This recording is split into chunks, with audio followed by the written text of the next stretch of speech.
Ninguém te entende quando choras, tuas dores vagas, horas de agruras e aflições.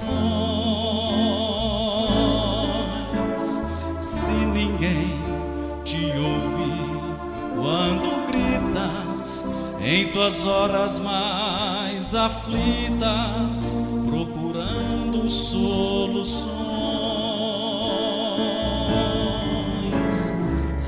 Sofres a dor de um desgosto e estampas em teu rosto a imagem da desilusão. Se te sentes só na caminhada, pois ao longo da estrada não achaste um irmão,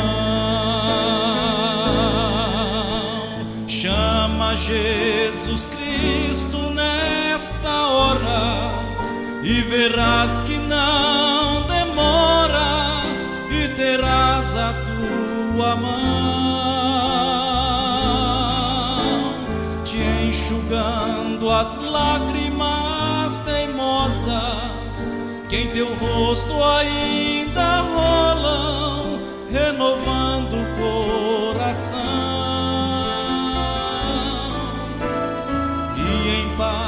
Descansará nos braços seus e um novo canto louvarás a Deus.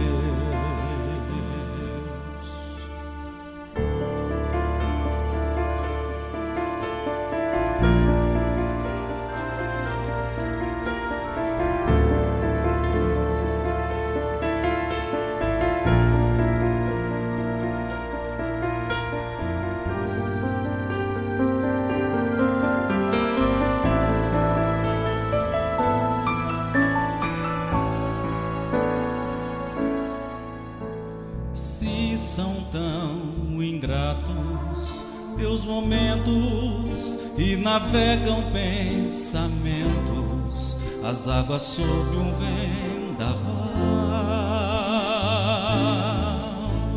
Se achas que já não há saída e na história de tua vida já fez um ponto final,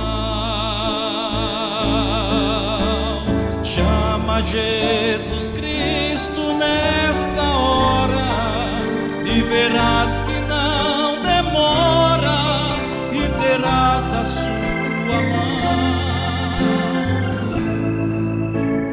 renovando tuas forças frágeis, te enchendo de coragem, apontando a solução. Caminharás à luz dos olhos seus, Jesus contigo vai até chegar ao céu. E caminharás à luz dos olhos seus, Jesus contigo